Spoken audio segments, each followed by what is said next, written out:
नमस्कार, मैं हूं धर्मेंद्र। आप देख रहे हैं ऑनलाइन न्यूज इंडिया। 15-16 जून की रात हमारे 20 जवान गलवान घाटी में शहीद हो गए। इसके बाद में प्रधानमंत्री नरेंद्र मोदी ने 19 जून को ऑल पार्टी मीटिंग के बाद में एक बयान दिया। उस बयान में उन्होंने कहा कि हमारे देश की सीमा में ना कोई घुसा है, ना घुसा हुआ है और ना ही किसी ने हमारी कोई पोस्ट कब्जा की है। प्रधानमंत्री के इस बयान के बाद चौतरफा उनकी आलोचना की गई।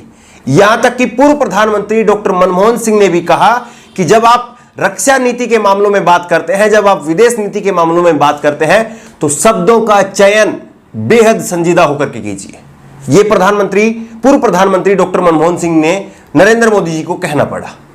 लेकिन प्रधानमंत्री जी ने एक बयान दिया और उस बयान का बचाव करने के लिए पूरी बीजेपी के प्रवक्ता उतर गए मैदान में और आज तक उन्होंने यह स्वीकार नहीं किया है कि वाकई चीन जो है वो हमारी सीमा के अंदर घुस आया है। हालांकि सैटेलाइट इमेज साफ तौर पर दिखा रही है कि चीन ने फिंगर 4 तक जो है वो कब्जा कर लिया है। ये सैटेलाइट की इमेज में साफ तौर पर हर कोई देख सकता है। पैंगोंग लेक एक झील है, वहां पर चीन हेलीपैड बना रहा है। इस तरह की तस्वीर सैटेलाइट के जरिए देखी जा सकती है। लेकिन प्रधानमंत्री जी ने एक बयान दे दिया और उसके बाद में पूरी बीजेपी इस बात को बचाव करती आज तक आ रही है कि हमारी सीमा में कोई नहीं घुसा है। हालांकि पीएमओ जो प्रधानमंत्री जी का जो कार्यालय है, उन्होंने उस बयान को, प्रधानमंत्री जी के बयान को निकालना पड़ा, उसमें संशोधन करना पड़ा। लेकिन आज आपको एक ऐसी वीडियो दिखाते हैं जिस वीडियो को देखने के बाद में प्रधानमंत्री जी को खुद भी अपने आप से जवाब देते नहीं बनेगा। लद्दाख के ही एक निवासी ने वीडियो बना करके प्रधानमंत्री जी से अपने दिल की बात कही है, अपने मन की बात प्रधानमंत्री जी से कही है। पहले आप लद्दाख के यंगदूत सोनम की एक एक शब्द को ध्यान से सुनिए, बहुत गहराई से सुनिए और जिस तरह से उन्होंने जो संदेश दिया है उस संदेश को सुन करके, देख करके आप रो पड़ेंगे। एक एक शब्द को ध्यान से सुनिए, फिर आगे उसके बाद बात करेंगे। जय हिंद, जय भारत। मैं यंगदूत सोनम लेह लद्दाख से बोल रहा हूं सर। इस वक्त मैं अपने गांव में अपने सब्जियों की खेतों को पानी डाल रहा हूं सर। ये देखिए बेलचा और ये मेरा सब्जी, ये आलू, ये रशमा, गोभी, सरसों और प्याज लगे हैं सर मेरे खेतों में। और ये मेरा पशु है सर, पशुपालन।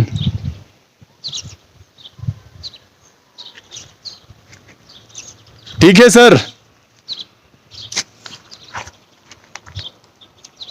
और भारत सरकार, मोदी जी ये बोल रहा है कि लद्दाख में चाइना वाले घुसे नहीं आ रहा है, घुसे आ रहा है सर। और हमारे गांव तक भी जल्दी पहुंच जाएगा अगर आप लोग ठोस कदम नहीं उठाएंगे। ऐसा मत कीजिए सर। कभी कभी हमें लग रहा है कि इंडिया गवर्नमेंट को लद्दाख की कोई जरूरत नहीं है। लद्दाख में कुछ भी उगता तो है नहीं, इसे जाने दो, मत जाने दीजिए सर। यहां उगता है, बहुत कुछ उगता है सर। ये देखिए लंबे लंबे पेड़ जिसे हम सफेदा कहते हैं, और सोलो भी उगते हैं सर ये पहाड़ों में। लद्दाख को अपने हाथ से मत जाने दीजिए। We love India, we are Indian. इससे बेहतर तो हमें दीजिए, बंदूक दीजिए, 2 नाली वाला भी चलेगा सर। 2 को मारेंगे, खुद मार जाएंगे, लेकिन चाइनीज को अपने गांव में नहीं देखेंगे सर। ऐसा मत कीजिए। जय हिंद, जय भारत। देखा आपने किस तरह से एक तरफ प्रधानमंत्री नरेंद्र मोदी जी का बयान है और एक तरफ लद्दाख के लोग अपनी जुबानी अपनी हकीकत बयां कर रहे हैं। लद्दाख के लोग सिरे से इस बात को नकार रहे हैं जो प्रधानमंत्री नरेंद्र मोदी ने कही। हमने लद्दाख में ग्राउंड रिपोर्टिंग की थी और उस ग्राउंड रिपोर्टिंग में हमसे भी लद्दाख के लोगों ने यही बात कही थी कि चीन ने वाकई हमारी जमीन पर कब्जा कर लिया है, हम जहां तक जाते थे वहां अब नहीं जा पा रहे हैं, यह लद्दाख के लोगों ने कहा। और अब लद्दाख के लोग सोशल मीडिया के जरिए प्रधानमंत्री नरेंद्र मोदी तक सीधा अपना संदेश पहुंचा रहे हैं, क्योंकि उनको डर है इस बात का कि हम जहां पर आज रह रहे हैं वहां पर चीन कब्जा कर लेगा। चीन उनको आता हुआ साफ तौर पर दिखाई दे रहा है, चीन का कब्जा उनको साफ तौर पर दिखाई दे रहा है। लेकिन मोदी सरकार अभी भी इस बात को पूरी तरह से नकार रही है कि चीन ने हमारी 1 इंच जमीन पर भी कब्जा नहीं किया है। इस बात को मोदी सरकार नकार रही है। अब आप बताइए कि किस तरह से मोदी सरकार इस बात को हल करेगी, जबकि वो समस्या को स्वीकार करने के लिए ही तैयार नहीं है। और दूसरी तरफ लद्दाख के लोग खुले तौर पर कह रहे हैं कि हां, यहां पर चीन ने कब्जा कर लिया है। हमने लद्दाख के बार एसोसिएशन के प्रेसिडेंट मोहम्मद सैफी से बात की थी और उन्होंने भी इस बात को साफ तौर पर कहा था कि लद्दाख में चीन का कब्जा हो गया है। और जो दिल्ली की सरकार है, जो केंद्र सरकार है, नरेंद्र मोदी जी की जो सरकार है, वो सोचती है कि लद्दाख एक बंजर जमीन है। और इसी तरह की सोच जो है वो पहले के कुछ प्रधानमंत्रियों की भी रही है, जिसकी आलोचना बीजेपी भी करती है। वाकई की भी जानी चाहिए। अगर किसी ने भी किसी राज्य के बारे में, अपने ही देश के एक हिस्से के बारे में अगर इस तरह की सोच उसकी है, तो अगर बीजेपी ने वो किया तो अच्छा किया, और अगर आज बीजेपी वो कर रही है तो बीजेपी भी गलत कर रही है। वहां पर मोहम्मद सैफी ने साफ तौर पर कहा कि केंद्र सरकार यह मानती है कि लद्दाख में कुछ होता नहीं है, लद्दाख एक बंजर जमीन है। और वहां के लोगों ने हमें यह भी कहा कि 3 इडियट की जब शूटिंग हुई थी, 3 इडियट जब रिलीज हुई थी, उससे पहले लद्दाख का इतना नाम नहीं था। वहां पर लद्दाख के लोग जो है वो अपना गुजर बसर जो है वो बहुत मुश्किल से करते थे। लेकिन 3 इडियट के बाद में वहां पर टूरिज्म बढ़ा और उसके बाद में वहां पर लोग जाने लगे और लद्दाख को लोग जानने लगे। लेकिन अब जो है भारत सरकार जिस तरह का रुख अपना करके बैठी है कि चीन ने कब्जा ही नहीं किया है, तो ऐसे में जो लद्दाख के लोग कह रहे हैं, साफ तौर पर वो प्रधानमंत्री नरेंद्र मोदी को, केंद्र सरकार को आईना दिखाने का काम कर रहे हैं। वो आईना दिखा करके ये बता रहे हैं कि आप झूठ बोल रहे हैं प्रधानमंत्री जी, हमारी जमीन पर, हमारे गांवों पर चीन ने कब्जा कर लिया है। ये लद्दाख के लोग कह रहे हैं। और आपको एक बेहद मार्मिक बात बताता हूं मैं। जैसे ही हम लद्दाख से रिपोर्टिंग करके दिल्ली की तरफ वापस लौट रहे थे, एक पुलिस अधिकारी की फोटो आप देख रहे हैं। इस पुलिस अधिकारी की पहचान और इसके जो चेहरा है वो हमने ब्लर कर दिया है। वो इसलिए कि सुरक्षा कारणों से, क्योंकि ये ऑन ड्यूटी थे वहां पर। और इन्होंने जो हमें बात कही, उस बात को सुन करके आप भी जो है वो आश्चर्य में पड़ जाएंगे। एक बार तो हम भी ठिठक करके जो है वो आश्चर्य में पड़ गए थे। इन्होंने एयरपोर्ट पर ये तैनात है, इनकी ड्यूटी जो है वो एयरपोर्ट पर है। जब मैं वापस लौट रहा था दिल्ली की तरफ, इन्होंने नाम से जो है वो मुझे बुलाया। मैं सोचा कि शायद कुछ गड़बड़ है और हो सकता है कि कहीं पर मैंने कोई प्रोटोकॉल जो है उसका उल्लंघन किया हो। लेकिन जब मैं इनके पास गया तो इन्होंने कहा कि आपने अच्छे तरह से जो है वो लद्दाख की रिपोर्टिंग की है, जो लद्दाख की जो वास्तविकता थी वो आपने दिखाई है। और आप इनका अंगूठा देख रहे हैं, इन्होंने थम्स अप करके हमें सैल्यूट किया कि आपने जो रिपोर्टिंग की है, आपने जो यहां पर काम किया है, उसके लिए आपका शुक्रिया। लद्दाख के लोगों की जो सच्चाई थी हमने वही सामने रखी थी और वही हमने आपको बताई थी। और इसी तरह की सच्चाई जो है वो यंगदूत सोनम कह रहे हैं। लेकिन नरेंद्र मोदी सरकार जो है वो सिरे से नकार रही है। लद्दाख के एक अन्य व्यक्ति ने मुझे एक बात और कही मेरी ग्राउंड रिपोर्टिंग में, वो बात भी मैं आपके साथ में साझा करता हूं। उन्होंने कहा, कैमरे पर उन्होंने नहीं कहा, लेकिन उन्होंने जो बात कही वो बात मेरे दिल को छू गई।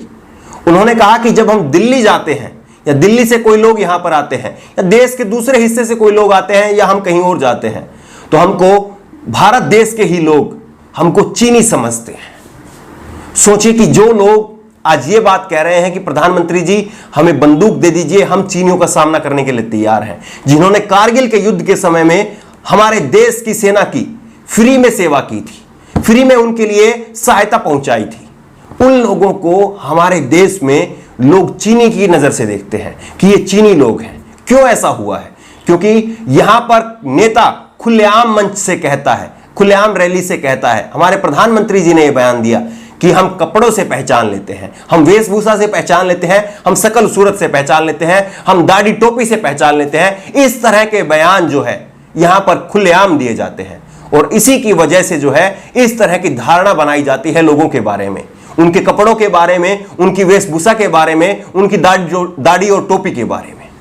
लेकिन सोच करके देखिए कि जो लद्दाख के लोग कितने देशभक्त लोग हैं जो खुले तौर पर प्रधानमंत्री जी को वहां की स्थिति से रूबरू करा रहे हैं, लेकिन प्रधानमंत्री जी अभी भी डिनाइल के मोड में हैं, सिरे से नकार रहे हैं कि चीनियों का कब्जा हुआ ही नहीं है। अभी भी वक्त है इस तरह की बयानबाजी से केंद्र की सरकार जो है उसको बाज आना चाहिए और पुख्ता तैयारियां करके चीन को माकूल जवाब दे करके जो चीन के हिस्से में हमारी जमीन गई है उसको वापस लेना चाहिए। नहीं तो जिस तरह से लद्दाख के लोग आज हमसे अटूट प्रेम करते हैं, वही लद्दाख के लोग, यकीन मानिए, मैं डरा नहीं रहा हूं, मैं कोई भ्रम नहीं फैला रहा हूं, लेकिन मैं पूरे यकीन के साथ कह सकता हूं क्योंकि उन लोगों के बीच में मैं रहा हूं, उनका दर्द तड़फन मैंने देखी है। वे लोग आपको कभी माफ नहीं करेंगे, लद्दाख के लोग आपको कभी माफ नहीं करेंगे, क्योंकि चीन ने अगर पैंगोंग लेक पर कब्जा कर लिया तो लद्दाख पूरी तरह से बर्बाद हो जाएगा, वहां का टूरिज्म पूरी तरह से बर्बाद हो जाएगा। और उसके बाद में जो लद्दाख के लोग देशभक्त हैं, जिनकी देशभक्ति की दुहाई दी जाती है, वही लोग आपसे नाराज हो जाएंगे, वही लोग आपके मुखालपत में खड़े हो जाएंगे। इसलिए अब भी समय है प्रधानमंत्री नरेंद्र मोदी जी चीन को माकूल जवाब दें और जिस तरह से वहां के लोग आपको साफ तौर पर जो संदेश दे रहे हैं उस संदेश को सुनने का काम करें, न कि नकारने का काम करें। इस खबर को लेकर के आपकी जो भी राय हो नीचे कमेंट बॉक्स में अपनी राय जरूर दें और इसी तरह की तमाम खबरों के लिए ऑनलाइन न्यूज इंडिया को सब्सक्राइब करें। धन्यवाद। इस खबर को अभी लाइक करें, शेयर करें और ऑनलाइन न्यूज इंडिया की सभी खबरें अपने मोबाइल फोन पर सबसे पहले देखने के लिए अभी चैनल को सब्सक्राइब करें और घंटी जरूर दबाएं।